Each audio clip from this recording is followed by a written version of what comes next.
Aleluia! Quem está feliz com Jesus aí, diz um amém bem forte. Que coisa boa nós estarmos aqui. Abra sua Bíblia em Atos capítulo 4, por favor. Atos capítulo 4.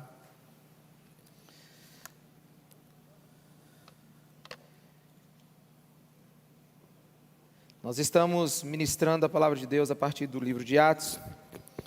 Nós estamos na terceira ministração e eu quero que você esteja me acompanhando.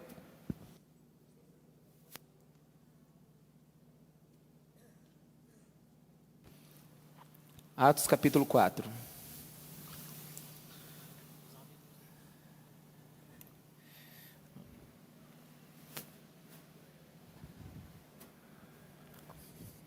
colocar minha caneca aqui hoje. Eu sinto um espírito que não é de Jesus aqui nesse lugar agora, meus irmãos, né?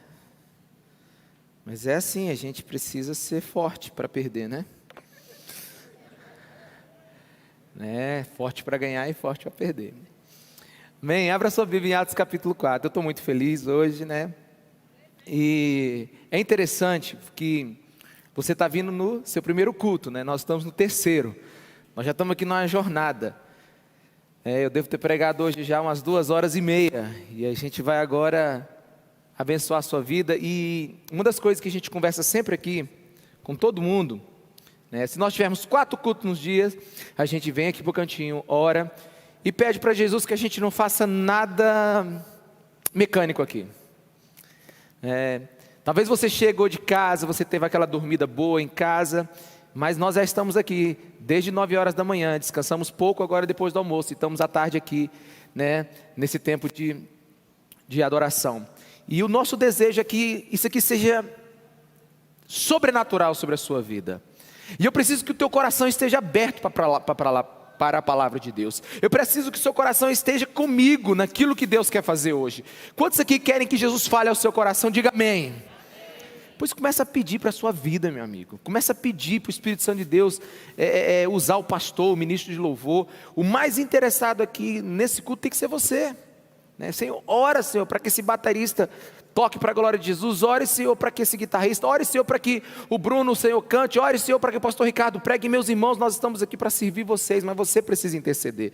Você precisa criar uma expectativa no seu coração. Eu estou muito animado, perto daquilo que Deus já fez, né, hoje, e o que Ele vai fazer.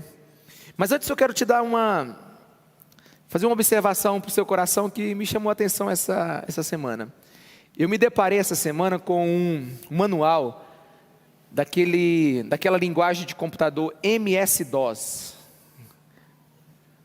Cara, faz tempo isso, né? Alguém pode me dizer quanto tempo faz isso? 20, 30 anos? Alguém me ajuda aí? 40? Década de 80? Alguém? É mais ou menos isso, gente? Primeira vez que eu peguei um computador na vida foi na década de 80. E era CD barra. Quem lembra desse negócio 2 pontos, né? Tem uns aqui que tua idade te condena, amigo, né? Então, para você ter uma ideia, eu peguei o manual daquele. E na hora que eu peguei o manual daquele, sabe o que veio na minha cabeça na hora? Que algumas coisas que a gente acha que é muito moderna, elas são completamente inúteis hoje. Uma coisa que só passou 40 anos, ela é completamente desatualizada hoje. E essa semana, eu cansei de ler um cara dizendo que a Bíblia está desatualizada. Eu cansei de ler um cara essa semana que ele disse que a Bíblia é demodê, está fora de moda, ela é obsoleta. Meus irmãos, mas esse cara está tão equivocado. Esse cientista está tão equivocado. Não sabe ele que os livros modernos é que se tornam míopes. Não sabe ele que os livros modernos é que se tornam antiquados. A velha Bíblia nunca foi tão atual para aquilo que nós estamos vivendo hoje. A velha Bíblia nunca foi tão diretiva para aquilo que a gente precisa viver hoje. E especialmente o livro de Atos, ele está me impressionando com a atualidade daquilo que nós precisamos viver hoje. Nós estamos aí já com a nossa 4ª ministração no livro de Atos. Eu estou super empolgado. Eu já queria chegar aonde eu queria chegar semana passada, mas se a gente for muito hoje, a gente vai em uns 15 versículos. Porque é tão importante aquilo que Jesus quer falar ao nosso coração. E eu quero te encorajar a você estar com o coração aberto para aquilo que eu vou dizer. Fale logo para a pessoa que está do seu lado assim: vai doer, mas passa logo. Amém? Irmão, é melhor uma verdade amarga do que uma mentira doce, né? Posso ouvir um amém, igreja? Vocês estavam tão animados aqui na hora do louvor, eu também estou empolgado, sabe? Eu estou tão empolgado para pregar para vocês, mas eu quero que a gente relembre aquilo que a gente já fez até agora. A gente está pregando sobre Pedro e João. Eles estavam chegando na Porta Formosa, tinha um aleijado lá. Pedro diz aquelas palavras imortais: olha, eu não tenho dólar para te dar, eu não tenho dinheiro, eu não tenho ouro nem prata, mas aquilo que eu tenho eu te dou, levanta e anda. O cara levantou, pulou, foi uma baita de uma revolução, toda a multidão está em volta dele.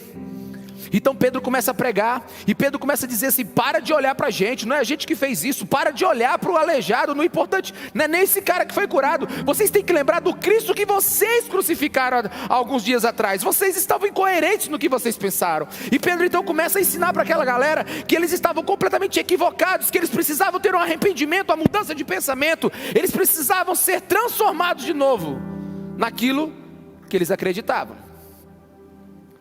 E Pedro está pregando, mas ele está pregando, e aí agora chega os religiosos, os líderes, e a Bíblia diz que antes de Pedro terminar a mensagem, prendem ele. Meus irmãos, mas a mensagem de Pedro é tão poderosa, que o pastor é retirado do púlpito, no meio da pregação, e 5.000 almas se convertem. Já pensou um negócio desse? Não, a pregação é tão poderosa que o cara é levado para a prisão, não faz o apelo, e 5.000 homens aceitam Jesus. E é sobre isso que eu quero conversar com você hoje.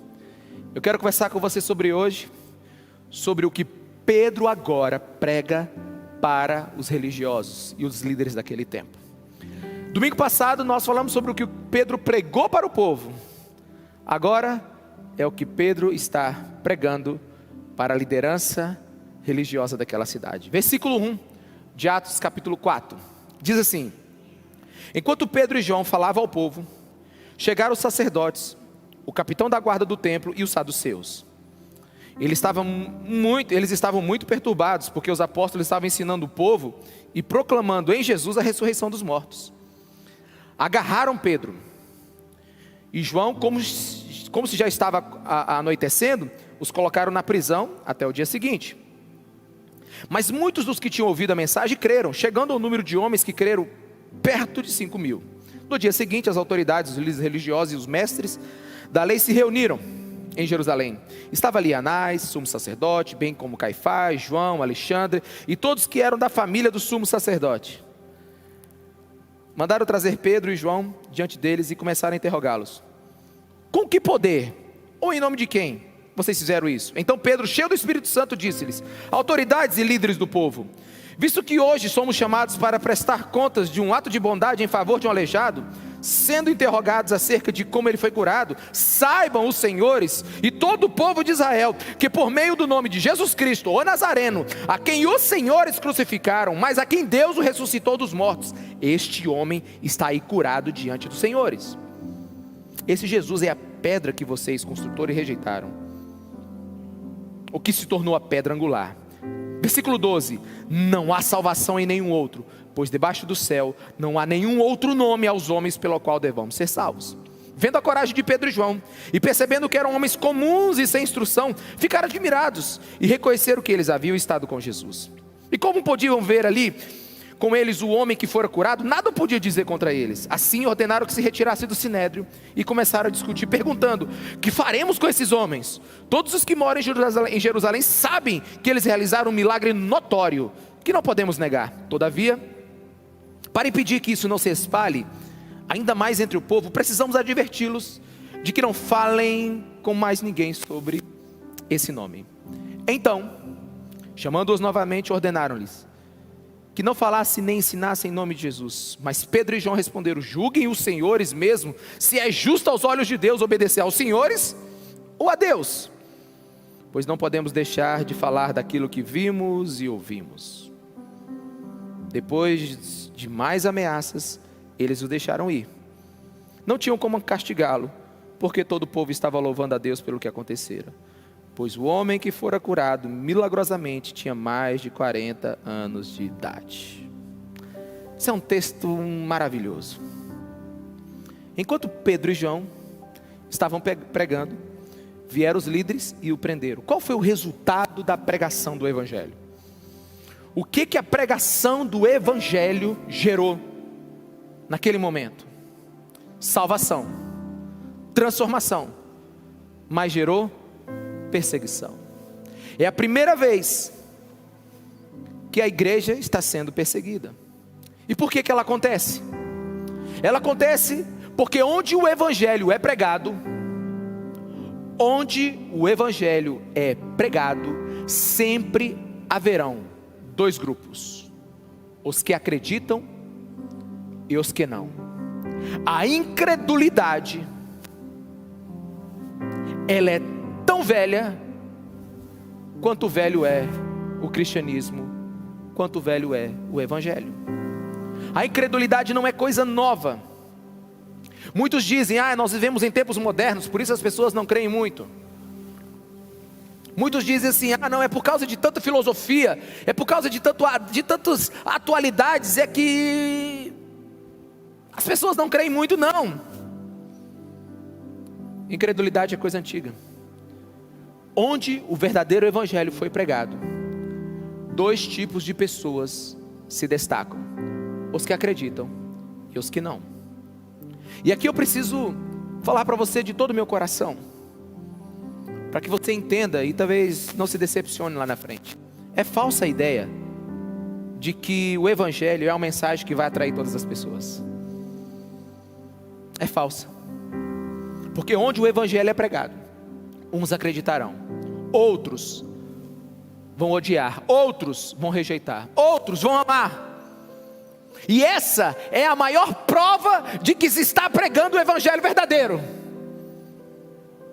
É que ele não vai agradar a todos. É porque o Evangelho, ele vai mexer na nossa vida. O Evangelho, ele vai confrontar a nossa vida. Aliás, deixa eu te ajudar com algo. Fala para a pessoa que está do seu lado. Se você não estiver sozinho, fala para mim mesmo assim. Diz assim: o Evangelho é um bisbilhoteiro. Ele vai entrar na sua vida. Não dá para ser o mesmo depois que ouve o Evangelho. Não dá para ficar o mesmo depois que ouve o Evangelho. Não dá para ficar da mesma maneira depois que você ouve o Evangelho. Se você já ouviu muita coisa por aí, que onde nunca você precisou tomar uma decisão, talvez seja porque você nunca ouviu o Evangelho de verdade. O Evangelho afasta ou aproxima. O Evangelho gera amor ou ódio. E a tragédia hoje dos que ouvem o Evangelho, é não constatar que está rejeitando aquilo que é a única saída para aquela pessoa. A rejeição do Evangelho hoje é rejeitar a única coisa que é capaz de salvar. Há os que vão ridicularizar o Evangelho. E quando fazem isso, eles escolhem ficar sem a única solução para a sua vida. A maior tragédia da humanidade não é a criação da bomba atômica. A maior tragédia da humanidade não são as guerras. A maior tragédia da humanidade não são as doenças, as pandemias. A maior tragédia da humanidade é a incredulidade. É a incredulidade. É a rejeição do Evangelho. E talvez você pergunte: por que se rejeita o Evangelho? Por que se rejeita Jesus Cristo de Nazaré? Por que se rejeita o Filho de Deus? Eu não estou aqui para poder, nem preciso defender Jesus Cristo de Nazaré. Uma vez eu lendo uma mensagem de Spurgeon, ele diz assim: não defenda Jesus Cristo, apenas abra a jaula, ele é o leão. Ninguém precisa defender Jesus Cristo. Mas eu fico pensando assim: o que ele fez de errado para as pessoas rejeitarem ele? O que ele fez de errado para as pessoas não amarem a sua palavra? Ele ensinou a gente a amar o próximo. Ele mandou amar o inimigo. Ele mandou cuidar dos pobres. Ele mandou fazer tanta coisa. Por que as pessoas, afinal de contas, rejeitam o Evangelho? E eu vou pegar duas frases de Jesus Cristo nos Evangelhos. João 15, 25. Jesus, por que eles rejeitaram o Senhor?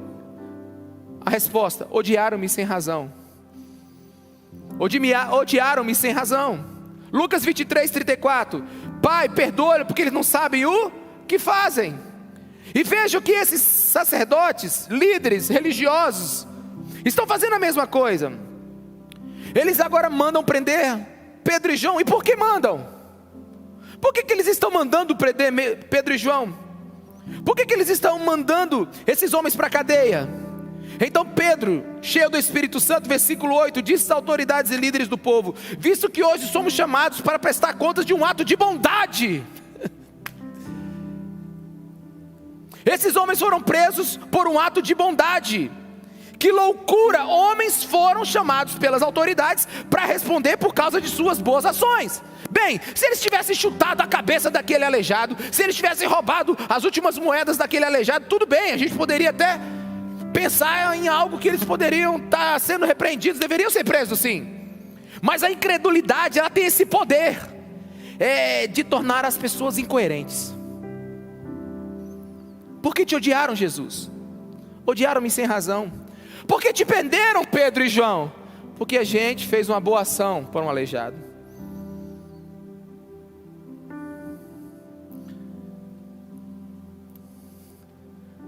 E é um tribunal muito mal montado. Se eu fosse o advogado lá no Sinédrio, eu não tinha montado um tribunal daquele. Outro tribunalzinho mal montado. Está aqui, todo mundo do Sinédrio, Pedro e João, e o aleijado aqui, que não é aleijado mais. No mínimo ele está com as pernas novas, ele não devia parar, porque 40 anos sem andar, ele devia estar com uma carga para andar para todo lado. Imagina, ele não estava quieto. É muito ruim a forma como o Sinédrio estava julgando Pedro e João. Nós estamos sendo julgados porque esse homem está andando. Mas o pior é a resposta do Sinédrio. É a resposta religiosa, versículo 16. Que faremos com esses homens?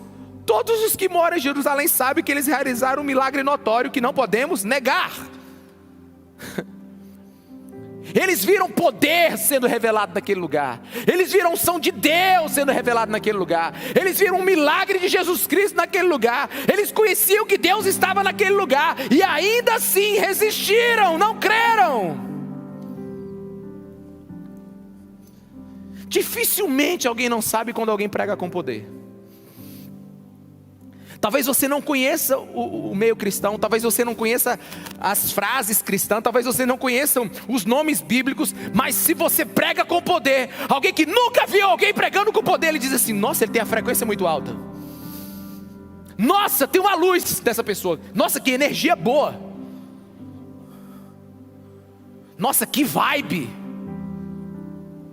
Todo mundo sabe quando o poder de Deus está no lugar. Todo mundo sabe quando a ação de Deus está no lugar.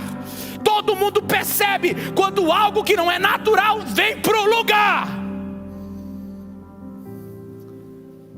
Esses homens sabiam, mas rejeitaram. Porque é isso que a incredulidade faz. Ela rejeita o óbvio. Porque a incredulidade, ela não quer respostas. A incredulidade, ela não age logicamente. Porque se fosse assim, pelo menos na lógica, era para esses líderes, anciãos, religiosos falarem assim: bem, tem 40 anos que a gente vem para a igreja e a gente dá comida para o aleijado. Agora a gente vem e ele está andando. Tem alguma coisa diferente? A gente perdeu alguma coisa na caminhada. A gente não está prestando atenção em algo. Alguma coisa está acontecendo que a gente não está sabendo. Eles deveriam se interessar sim ou não, igreja? Eles deveriam se perguntar assim: uau, tem alguma coisa diferente, eu preciso ir atrás disso. Mas não. Eles prenderam Pedro e João. A incredulidade, ela não enfrenta os fatos. Ela é ilógica. Porque Atos 4,14 diz assim: e como podiam ver ali com eles o homem que fora curado, nada podia dizer contra eles. Ela não vai, ela não pensa, joga na prisão que a gente não quer conversar. E o que isso tem a ver com a gente hoje? Bem, você pode dizer que não acredita em Deus, que não há nada no cristianismo que te alegre, que te atraia. que é verdade, que o evangelho é só mais uma filosofia desse mundo. Você pode ignorar os mensageiros, você pode ignorar o tanto de igreja aí, mas você vai ter que ficar com os fatos.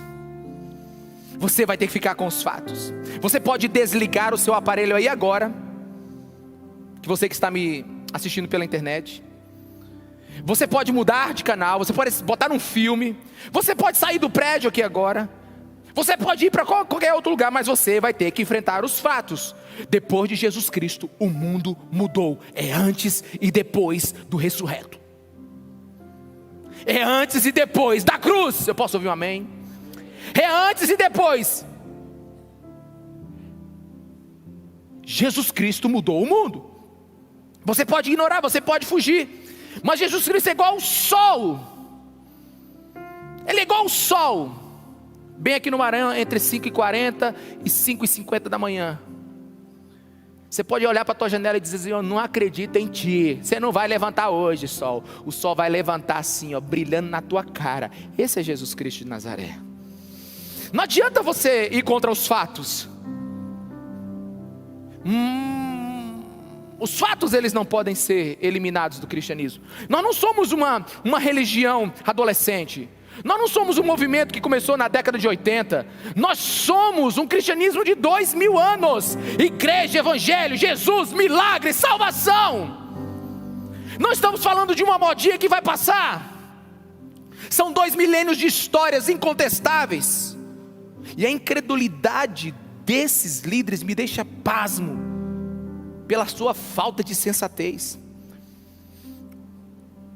Talvez você queira ser um pouco mais pesquisador, então vamos à história. Pergunte a história, de onde veio os hospitais? De onde veio os hospitais? Hospitais veio da palavra hospitalidade. Pergunte de onde nasceu o primeiro hospital. Veio do cristianismo. Pergunte de onde veio as principais universidades do mundo. Veio dos puritanos. Pergunte de onde. Pergunte para os doutores de direito. Pergunte para os doutores da história do direito. Pergunte para eles de onde veio os ideais de liberdade e igualdade. O cristianismo é um fato, mas a incredulidade ela é incoerente. Além de pouco culta, a incredulidade estudou pouco. Essas autoridades, eles estão indo de encontro a um fato, mas como não tem argumento, manda prender. Não queremos te ouvir. Ou como o apóstolo Paulo: te ouviremos outro dia, como foi lá em Atenas. Mas eles não só rejeitaram os fatos, eles rejeitaram a mensagem. Pedro chegou. Eu gosto de Pedro, irmão. Olha, eu estou admirando Pedro esses dias. Eu sou assim, Jesus, Paulo. Agora eu estou Jesus, Pedro ou Paulo. Pedro subiu no meu conceito, sim, incrivelmente nesses dias. Porque analisando o discurso de Pedro, não poderia ter sido tão pontual, tão cirúrgico como foi. Ele chega assim: saibam, senhores, e todo o povo de Israel, que por meio do nome de Jesus Cristo Nazareno, que os senhores crucificaram, mas a quem Deus ressuscitou dos mortos, é que este homem está andando. E vocês rejeitaram a pedra angular, a pedra principal, que é Jesus. E ele diz no versículo 12: e não há salvação em nenhum outro nome, pois debaixo do céu não há nenhum outro nome dado aos homens pelo qual devamos ser salvos. Pedro ele foi direto, e esses homens rejeitaram. Só que Pedro ainda não terminou. Essa não é toda a história. Esse aleijado só está andando porque quem vocês crucificaram ressuscitou, e ressuscitou com um nome acima de todo nome, inclusive acima da doença. Levanta e anda.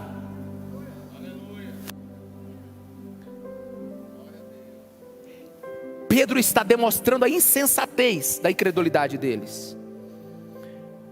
Se Pedro fosse o bom advogado, ele dizia assim: juiz, eis um fato. Não há argumento contra um fato. É igual alguém que está tentando se defender no tribunal e aparece a fita de vídeo. aparece o arquivo, aparece a circunstância, né, inequívoca. Não há mais argumento. E Pedro está fazendo exatamente isso aqui. É como se Pedro estivesse dizendo assim: se Jesus Cristo não ressuscitou, nós não teríamos nada para anunciar. Meus irmãos, se Jesus Cristo não tivesse ressuscitado, a gente não estava fazendo nada aqui, porque a igreja não é lugar de você ouvir uma boa palestra. Eu estou precisando ouvir uma palestra para ver se amanhã eu aguento a segunda-feira, não. Igreja não é lugar de você ouvir boa palestra.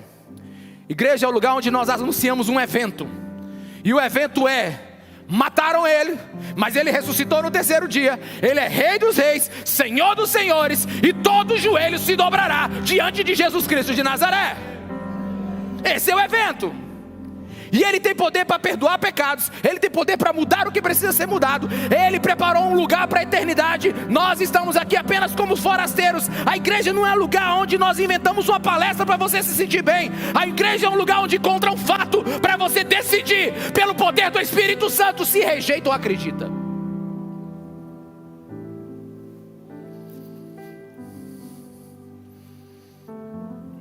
Mas a incredulidade, ela vai muito mais longe que isso. Ela rejeita absolutamente o óbvio.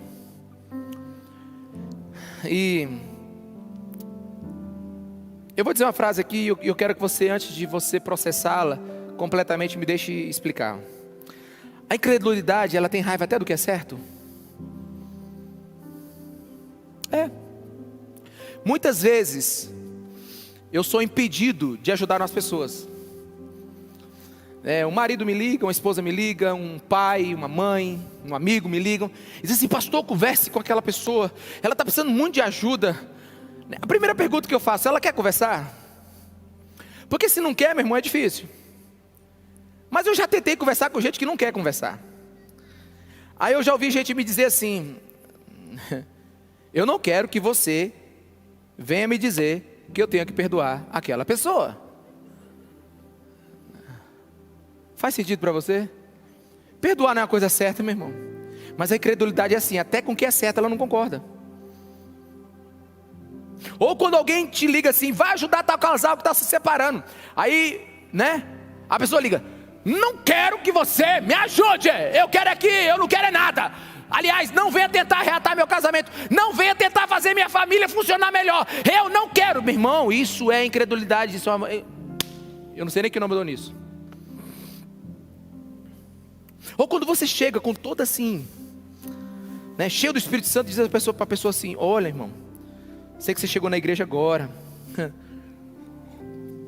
Já aconteceu comigo, viu? E assim, o irmão aqui também é da nossa igreja. E assim, você está devendo ele, né? Pastor, eu não quero ficar mais aqui. Eu não fico aqui com aquela pessoa. Digo: não, irmão, é porque você está devendo ele. Né, pastor, é o seguinte: não tente, não, pastor, por favor. Quer dizer, o cara está devendo, mas a incredulidade, ela não aceita o óbvio. Mas a melhor de todas é daquelas que dizem assim: eu não quero essa gente que vem aqui dizer que eu não posso encher minha cara nesse final de semana. Deixa eu. Mas tem uma melhor. Eu acho que você já ouviu essa: eu estou com raiva dessa gente que se diz certinho demais. Quem já ouviu essa? Eu estou com raiva. Não venha tentar. O povo certinho. Eu tenho raiva desse povo certinho demais. Meu irmão, por favor, vamos aqui. Você comigo, pensa. Nós dois temos cérebro. Como é que alguém pode ter raiva de quem é certo? A incredulidade, ela faz isso. Pedro e João acabam de mudar a vida de um cara que tem 40 anos que não anda, rastejando pelo chão. E agora, os religiosos, os pastores, os padres, os sacerdotes, o prefeito, a polícia, está todo mundo lá dizendo assim: ei, rapaz, por que tu fez isso? E quando Pedro explica, ele diz: prende. Meus irmãos, a gente precisa entender algumas coisas aqui. O que a incredulidade está impedindo de fazer na sua vida? Eu contei uma história no segundo culto. que eu me lembrei, há uns, talvez uma década ou mais atrás, eu fui advogado de uma pessoa. E essa pessoa, ela ganhou numa ação minha. Eu entrei na justiça para ela, contra uma empresa. Nós ganhamos na época R$86 mil. Atualizando hoje, para a tua cabeça entender, era como se fosse uns 400 a 500 mil hoje. Horas extras, outros direitos, indenizatórios, e tantas outras coisas, diferença de salário, férias, dobra, um monte de coisa. Aí essa pessoa chegou para mim e disse assim: Ricardo, eu não era pastor, Ricardo, tem um detalhe, ó, eu me apropriei indevidamente de uns 85, 87 mil dessa empresa. Aí eu olhei para ele assim, e eu falei assim: cara, que coisa boa. Ele olhou para mim assim com o olhão bem grande e disse: você não entendeu. Eu peguei, eu digo: pois é, mas você tem um crédito agora idêntico. Por que a gente não desiste dessa execução agora? E finge que esse processo não existe. Aliás, a gente faz um termo declaratório dizendo que você sumiu, sei lá, vamos inventar alguma coisa, a gente dá um jeito no direito. Aí ele disse: eu vou pensar. Ele mudou de advogado. Ele mudou de advogado. Ele perdeu uma oportunidade de acreditar que ser moral e justo era a vontade de Deus. E o abençoado era crente. Aí uma vez, um casal, não é daqui da igreja, então você para de olhar para o lado, né? Aí um casal entrou lá no escritório. Meu irmão, tu sabe quando o casal já atrás de casa a briga? Eu lembro que ela nem passou pela secretária, já foi direto para minha sala. Meu irmão, pensa no negócio, estava agoniado. E assim, o bom advogado, ele sabe quando uma separação vale a pena. Principalmente quando é litigiosa. Mas é bom, viu? Para ganhar dinheiro. Aí eu tô ali, o pau tá quebrando ali. É ele, é ela, foi ele, foi ela, tal. A gente fez isso, aí construiu. Aí era casa pra lá, casa pra cá, carros, de fazer. Ia pôr o negócio aqui. Aí o Espírito Santo fala assim pra mim, naquela hora: apazigua esse negócio. Eu vi as notinhas de 100 tudo voando assim, ó. Tudo embora. Aí eu botei a mão assim: meus irmãos. Eu não falei meus irmãos, eu falei assim: pessoal, deixa eu fazer uma oração aqui. Aí já calou. Falei: em nome de Jesus, Senhor, me ajuda a ajudar esse pessoal aqui. Mostra para eles, Senhor, que eles estão acabando com a vida deles. Que eles têm um filho de 2 anos. Eu orei pregando. Sabe quando você prega orando? Ora pregando. Foi uma oração de uns 4, 5 minutos pregando. Aí quando eu acabei, a mulher estava chorando. Eu digo: pronto, agora acabou. Não vai ter separação mais mesmo. Eu já estou. E aí, esses dias eu encontrei eles com mais 2 filhos. O que eu quero dizer para você é que eu quero perguntar algo para o seu coração. O que você ainda insiste em fazer de errado porque em alguma área na sua vida você não está crendo em Jesus Cristo de todo o seu coração? Aquele homem não acreditou que devolvendo aquele dinheiro, ele estaria proporcionando uma rampa de acesso para ele a novos lugares na vida econômica. Ele não pôde ser abençoado por Deus. Uma vez eu encontrei um homem, ele disse assim: pare de ensinar meu filho, porque vocês fizeram um curso na igreja, uma conferência, para que o menino fosse santo até casar. No sexo até casar. Eu digo isso mesmo. No sexo até casar. Ele disse: mas e o meu filho? Ele só tem 16 anos.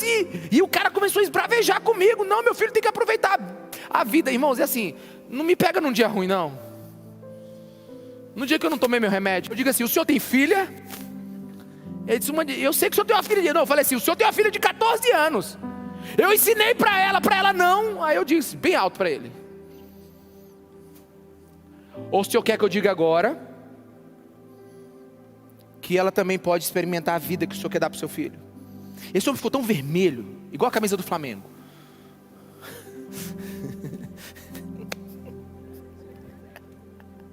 Eu estou enjoado hoje, né? Esse homem ficou tão vermelho, porque é incoerente. Ele ao mesmo tempo quer que eu libere o filho dele para viver uma vida, mas ele não quer com a filha. Irmãos, a incredulidade, ela tem essas loucuras. Quantos estão me entendendo? Por favor, diga amém. A incredulidade, ela é incoerente. Há muitos anos atrás, quando não existia, eu acho que não existia nem energia na época, foi em algum lugar muito antigo que eu peguei essa informação. Os meios de comunicação de uma cidade era a praça, onde alguém, um porta-voz, um arauto falava, lia o que o rei dizia. Então enfim, o que era a televisão naquele tempo? Era você ir para a praça para ouvir os pensadores, os filósofos, os pregadores, né? E estava todo mundo reunido na praça. E então um ateu fez uma afirmação, que o evangelho não era verdadeiro, que aquilo ali era só, né, uma falsa filosofia, e acabou com o evangelho. Então o reverendo da cidade se levantou e ele foi para cima da praça, e ele, olhando para o ateu, disse assim: para cada pessoa que o ateísmo mudou, eu apresentarei 100 que o cristianismo mudou. Para cada pessoa que o ateísmo fez dela uma pessoa melhor, eu mostrarei prostitutas, eu mostrarei viciados, eu mostrarei bêbados, eu mostrarei homens iníquos, injustos, que foram transformados pelo poder do evangelho. Está lançado a minha proposta. Sabe para onde foi o ateu? Até hoje. Até hoje ninguém sabe. Sabe por quê? Porque são fatos. A incredulidade, ela não pode lidar com os fatos do evangelho. Olhe para esse lugar. Sei que nós não somos perfeitos, mas é por causa do evangelho de Jesus Cristo que nós somos o que somos, que nós mudamos o que mudamos, e que nós estamos nos transformando de glória em glória para a glória de Jesus Cristo. Mas o que faz um homem ou uma mulher rejeitar o evangelho? O que está escondido por trás da incredulidade? Eu recortei algumas palavras do discurso de Atos capítulo 4, e diz assim no versículo 2: os religiosos estavam muito perturbados. Versículo 13: como é que homens sem instrução fizeram o que estão fazendo? Versículo 14: o homem foi curado. Versículo 16: todos que moram em Jerusalém sabem que eles realizaram um milagre notório. Versículo 17: temos que impedir que isso se espalhe durante todo o povo. Veja o coração desses líderes: eles ardem em ciúmes, eles ardem em medo, eles estão feridos no seu orgulho. De repente vem este evangelho e prova que tudo o que eles um dia pregaram, ensinaram e viveram é uma mentira. Preste atenção no pensamento desses religiosos. Eles estão numa sinuca de bico. Eles estão entre o punhal e a faca. Eles estão, eles rejeitaram o evangelho e o povo adora Jesus Cristo agora. Uma multidão está se convertendo. Eles mataram Jesus, mas Deus o ressuscitou. O aleijado foi curado por homens iletrados, comuns. Tudo o que está acontecendo está fazendo desses líderes tolos. Na verdade, eles estão dizendo assim: nós temos que impedir antes que o nosso império caia. Foi assim e sempre será. Foi assim e sempre será. Muitos podem se perguntar assim: por que nós não vemos na televisão, nos principais jornais, os principais youtubers? Por que nós não vemos em Hollywood? Por que nós não vemos nos grandes cenários? Por que nós não vemos nos grandes políticos pessoas declarando o nome de Jesus Cristo de Nazaré, a cruz de Cristo, o poder da ressurreição? Por que nós não vemos isso? É simples. Porque no dia que eles apresentarem essa verdade, ela é tão poderosa que vai ruir tudo o que eles construíram até agora.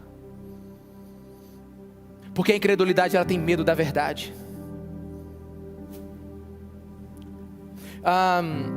Um dia o mundo se sentou aos pés dos gregos, dos filósofos, para beber deles sabedoria. Um dia o mundo se dobrou diante da filosofia. Atenas foi o centro da sabedoria do mundo.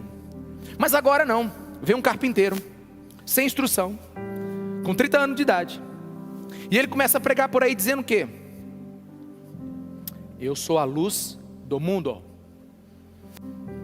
Eu sou o único caminho, a verdade e a vida. Eu sou Deus. Eu sei como as coisas funcionam. Somente aquele que desceu do céu sabe dizer como é do céu. Vocês precisam crer em mim. Meus irmãos, não é de admirar que o campo filosófico tenta aniquilar o cristianismo há séculos. Não é de admirar que os portais das faculdades queiram fazer seus próprios discípulos. E é interessante porque geralmente quando um cara entra na faculdade de filosofia, ele só precisa de um semestre para se tornar filósofo e ateu. Quando o cara entra num curso de história e pega um professor meio marxista, ele só precisa de alguns momentos, porque a pergunta dele é o seguinte, gente, esse povo é muito gabarito alto, eles devem estar falando verdade. Deixa eu te falar uma coisa, quanto mais alto estão hoje as pessoas, elas estão debaixo de um principado de incredulidade. Porque no dia que Jesus Cristo for declarado, no dia que Jesus Cristo, irmãos, eu vou lhe dizer uma coisa, está chegando, e já chegou a hora, onde Jesus Cristo vai derrubar tudo o que é abalável. Não vai sobrar nada sobre os lugares. Não é só a filosofia grega que vai cair, é tudo. Porque quando a incredulidade bater de frente com a verdade, ela só tem uma coisa a fazer, é se dobrar. E assim é o homem moderno. Fale isso para o homem moderno. Me permita provar que eu estou certo. Me permita provar que Pedro está certo. Fale para um homem que todo o trabalho e empenho que ele está tendo nessa terra não vai valer de nada na eternidade. Fala para ele que ele está com a perspectiva errada. Fala para ele que ele está juntando tesouros na terra quando deveria estar juntando tesouros no céu. Fala para ele que ele deveria agora não estar buscando prazer em outros lugares, mas estar buscando prazer em Deus. Diga para ele que ele está perdendo o tempo dele em fazer um conglomerado de empresas, em vez de se humilhar diante da potente mão de Deus. Sabe o que ele vai fazer com você? Ele vai franzir a testa, vai ranger os dentes, vai mudar o seu rosto e vai dizer: como é que você pode me dizer que eu estou errado? Diga para o homem moderno que aquilo que ele chama de sabedoria é loucura para Deus. Será que a gente precisa ser mais claro do que isso? Os religiosos falaram assim: quem é essa gentinha aí que está fazendo o que a gente não consegue fazer? Mas você vai estar de que lado? Da multidão que aceitou Jesus Cristo de Nazaré, 5.000 homens, só naquele dia. Ou dos líderes religiosos, das autoridades que o negaram? Quem você vai seguir? Quem está com grau acadêmico lá em cima, ou aqueles que quebrantaram o seu coração diante da verdade? Nós precisamos ser uma igreja que, apesar de sermos minoria e não estarmos nos lugares altos da comunicação, da influência, a gente precisa entender que nós estamos na rocha que é Jesus Cristo de Nazaré. E no dia que você entender isso, pode vir o top dos tops e falar na tua cara, e o teu coração não vai se abalar. Sabe por quê? Porque você sabe em quem tem crido. Quantos estão me entendendo? Diga amém. O milagre é incontestável, o cristianismo é incontestável, e esses homens simplesmente estão vivendo a incredulidade. Na verdade, a incredulidade é uma tragédia. Eu vejo muitas pessoas que rejeitam o evangelho, mas não fazem as perguntas certas, nem as perguntas da sua própria vida. Eu já nem sei se eu contei essa história, porque é terceiro culto, eu já estou dobrando aqui as histórias já. Eu contei a história do advogado, o ateu que falou comigo? Não? Sim ou não? Falei não, né? Não, né? Que bom. Então vou lá. Né? Devo ter contado nos outros, não vou contar nesse. Minha esposa disse que pastor, quando começa a ficar velho, só conta a mesma história. Mas a gente conta melhor logo, né? Uma vez um advogado chegou para mim e disse assim: Ricardo, estou sabendo que você vai virar pastor. Não, foi assim: Ricardo, você está sumido. Aí eu falei para ele: fui promovido. E ele disse: virou juiz? Eu digo: não, pastor. Aí ele olhou para mim assim. E assim, não vou dizer o que ele disse, né? Foi bem esquisito, para não dizer mal educado. Mas no final das contas ele estava dizendo assim: você é muito ingênuo. Você não está pensando direito, rapaz. Você vai abrir mão da tua carreira, né?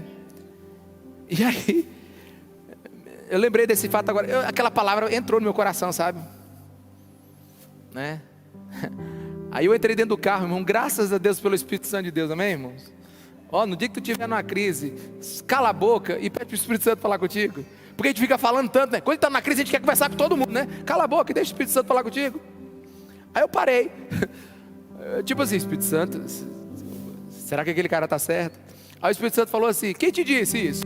Aí eu falei: quem te disse como assim? Tipo assim, qual é a autoridade dele? Quem é ele? Eu digo: eu entendi. O cara tinha excessos e faltas. Ele tinha excesso de dívida, excesso de mau caratismo, faltava dinheiro, faltava paz, faltava família, era um drogado, era um homem que tinha repulsa de tantos outros advogados. Aí eu falei: bicho, quem tem que repensar a vida é esse cara, sou eu não. Porque a incredulidade, ela é assim: o cara não consegue ver que ele está de mal a pior e ainda está julgando o outro. Quem precisava mudar de posição? Quem precisava pensar de novo? Quem precisava ter mudança de mente? Qual a vida que estava funcionando? A incredulidade tem dificuldade de assumir que está errada.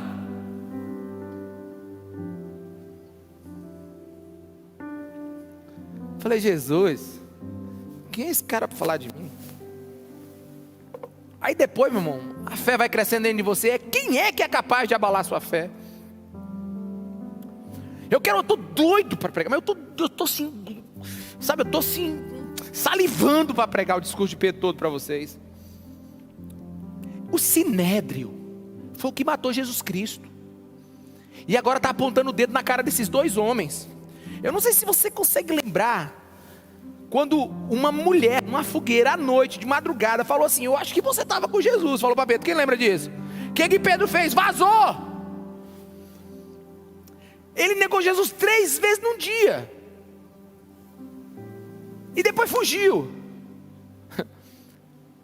Agora está o Sinédrio, para te dizer, o Supremo Tribunal Federal, junto com o presidente, sabe, junto com o exército, os generais, tudo em volta de Pedro e João, e disseram daqui para frente: vocês vão calar a boca, vocês não vão falar mais nada, vocês não vão, você pode parar de falar alguma coisa. E Pedro disse assim: ei, presta atenção, como é que eu posso parar de falar daquilo que eu ouvi e vi? Como é que eu posso parar de falar daquilo que eu experimentei?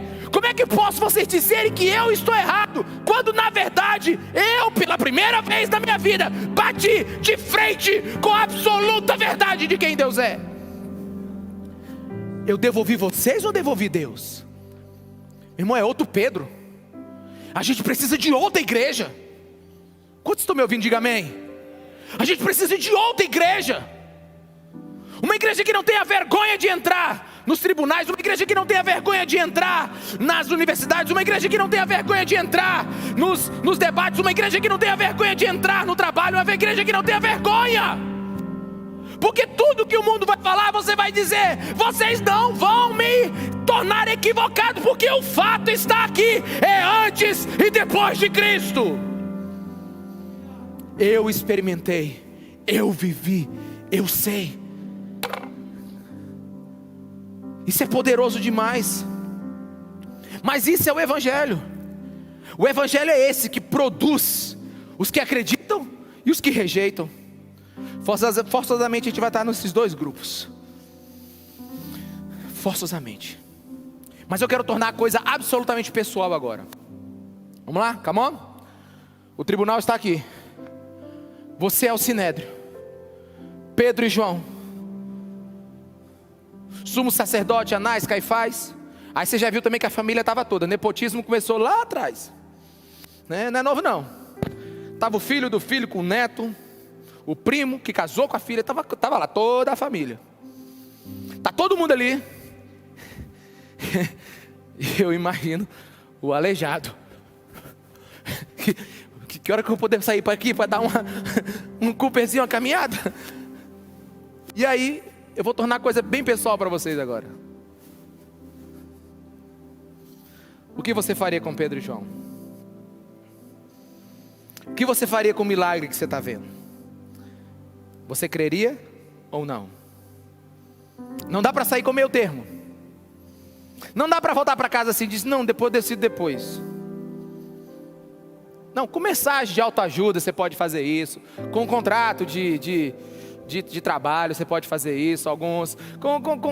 O que agora mesmo uma pessoa me ligou, pastor, o que você acha disso? Eu falei para ele, cara, eu acho assim, mas não confia não, porque está tudo mudando aqui, ó. Eu acho que está acontecendo uma coisa agora e está outra.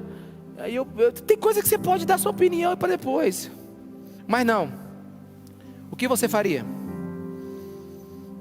O que você faria? Porque o cristianismo, vamos lá, ele é um bisbilhoteiro. O cristianismo, ele não vai deixar você em paz, até que a paz que ele proclama invada a sua vida.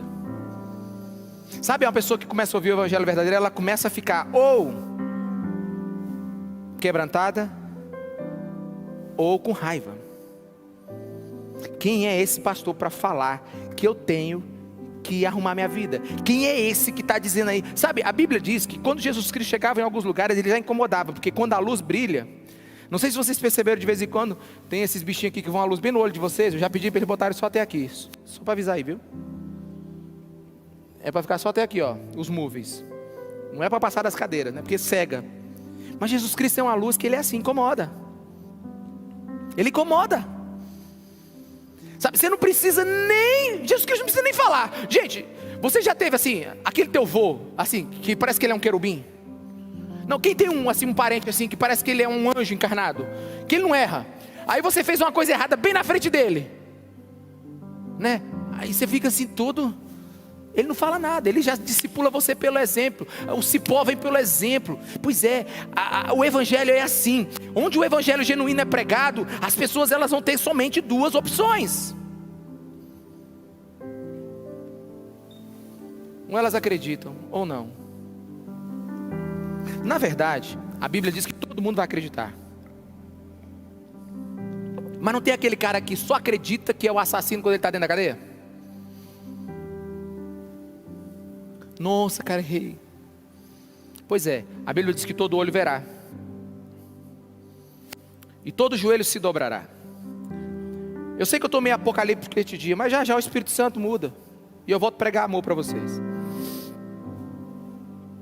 Mas uma vez eu estava lendo um puritano, que ele diz assim, todo olho verá, Jesus Cristo, esse cara era meio duro, mas eu vou passar para vocês aqui, do jeito que eu recebi. Jesus Cristo virá sobre as nuvens com poder e glória. Ele não virá mais como bebê, mas virá como Rei da glória. Ele não virá na manjedoura, ele virá num cavalo branco. Ele não virá em silêncio de uma noite escura, de uma Jerusalém, de uma Belém que não o abraçou. Ele virá rasgando os céus, abrindo os mares e acabando com tudo. E ele foi descrevendo. E todo joelho se dobrará. Ele fez vírgula, não se dobrará. Ele virá com a espada dele, quebrará todo o joelho que não se dobrou antes dele vir. Aí eu fechei o livro. Aí eu fui me ajoelhar. Eu me ajoelhei e falei, Jesus, será que eu já dobrei antes? O cara era duro demais, meu amigo. UFC celestial. Mas é isso que o evangelho faz. Mas eu quero terminar com você com o último pensamento. E o pensamento é: a incredulidade não serve nem para ser uma concorrência justa. que é uma concorrência justa? Uma concorrência justa é onde duas empresas rivais, no mesmo segmento, com produtos semelhantes, mas diferentes, resolvem o mesmo problema. Por exemplo, Nike e Adidas. É uma concorrência justa, sim ou não? Os dois tênis são muito legais. Tem mais ou menos o mesmo preço. Estão mais ou menos dentro da mesma característica. É uma concorrência justa. Mas a incredulidade nem assim serve, irmão. Oi, esse povo aqui, os que estão dizendo para Pedro, não pregue mais, não fale mais da verdade, não pregue o evangelho, pare de pregar esse Jesus Cristo ressurreto, comece a pregar o que a gente manda, acredite em outra coisa, só não acredite nele. O Aleijado está 40 anos no culto deles. O Aleijado está 40 anos indo para a igreja deles. O Aleijado está 40 anos, eles estão passando 40 anos pelo Aleijado. Aí vem agora esse evangelho de 48 horas e dá uma ordem para esse cara andar. E ele está saltando, meu irmão, nem concorrente serve. E é isso que o mundo precisa entender, que o cristianismo, ele não está dentro do gabarito, dentro do nível, dentro do ensino das outras coisas. Ele é supra, ele está acima de tudo isso. A incredulidade daqueles homens assusta, porque eles querem dizer assim: olha, nós vamos continuar pregando a nossa coisa, vocês caras de vocês não, a deles não funciona. Meu irmão, se a sua vida não funciona, se você já tentou tantas coisas, se você já foi para o espiritismo, para o catecismo, se você já foi para Macuba, se você já foi para Disneylândia, se você já foi para, sei lá, para assistir o jogo do Vasco, para ver se conseguiu alguma, se você fez qualquer coisa na vida, se você orou para outros deuses, se você adorou a uns cogumelos que tem lá no Canadá, que tem uma seita lá no Canadá que também adora cogumelo, se você foi na Índia lá que tem 30 milhões de deuses, se você não funcionou, deixa eu te dizer uma coisa: existe algo que funciona, que é o cristianismo, que é Jesus Cristo de Nazaré. Não tem concorrência contra isso. Não tem. George Whitefield, um louco, um pastor extraordinário, que pregou tudo o que você imaginou. Não, ele só pregava o Espírito Santo. Eu tenho os melhores sermões dele. E num dos sermões dele tem uma história muito engraçada, que o maior ateu da cidade correu a cidade inteira e lutou por um lugar no auditório em que o Whitefield ia pregar. Aí depois foram perguntar para ele: cara, você não acredita em Deus? O que você foi fazer lá? Ele disse: eu não acredito, mas o Whitefield acredita demais. Sabe o que é isso? O mundo quer ouvir alguém que acredita. Diga para a pessoa que está do seu lado: você acredita?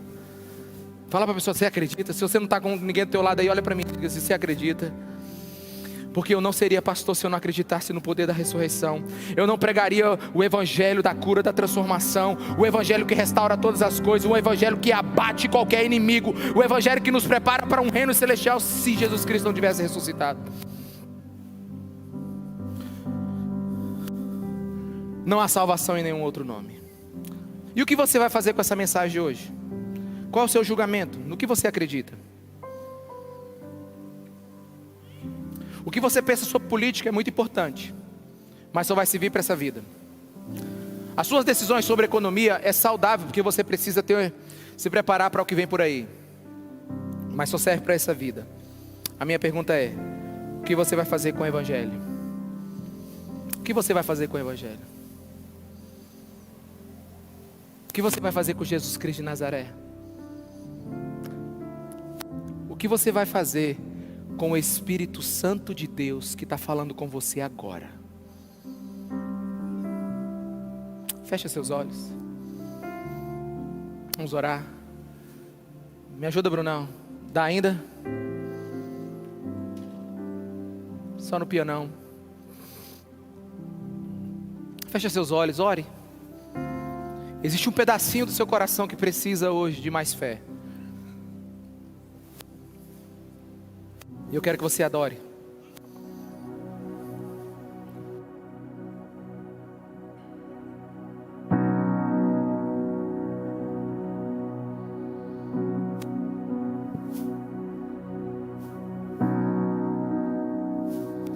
Te amo, Senhor.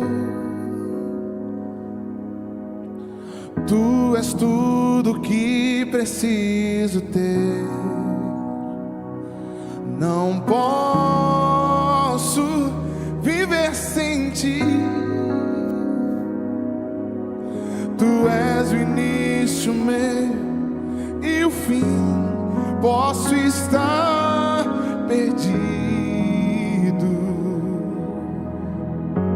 sei que me encontrarás. Posso estar caído, sei que me levantará e me fará voar. Minha esperança está em ti, Senhor. Nada poderá me abalar. Confiarei em tua palavra e permanecerei no seu amor.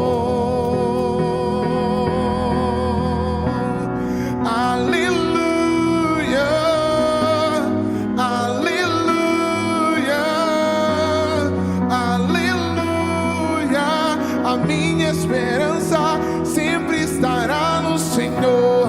Aleluia, aleluia, aleluia. A minha esperança sempre estará no Senhor. Aleluia, aleluia, aleluia. A minha esperança sempre estará no Senhor. Aleluia, aleluia. Alguém pode dizer aleluia? Aleluia. A nossa esperança está no Senhor. E eu queria que você ficasse de pé no seu lugar agora.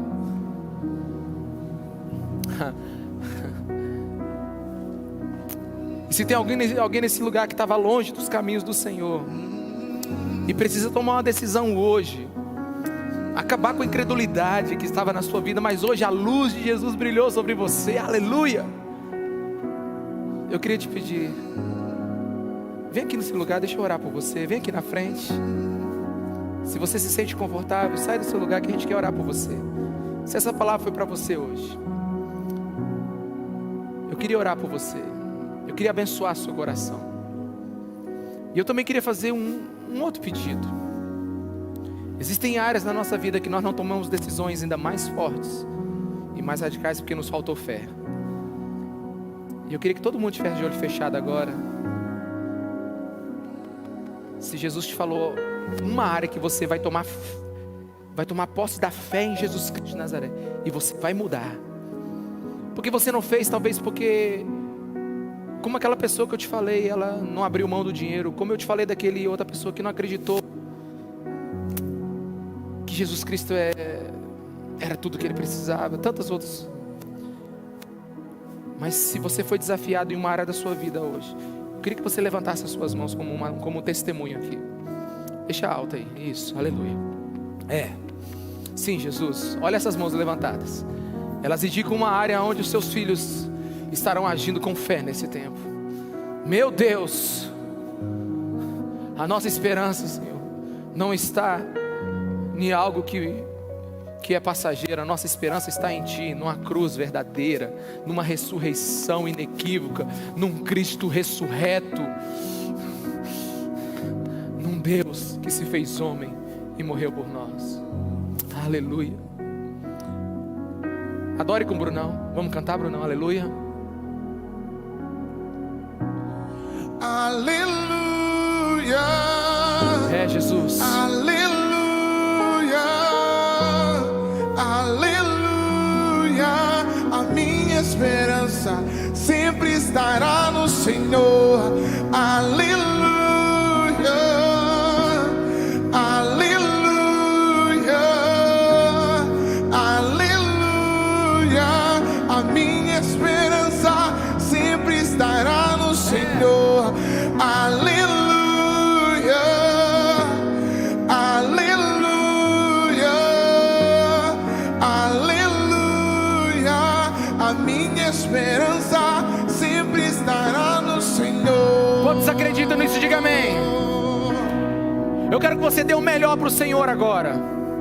Eu quero que você levante as suas mãos com fé, até que essa canção vire uma verdade no seu coração. Banda, sobe banda. Vamos lá. Levanta a tua mão e fala: Senhor, eu vou acreditar em Ti.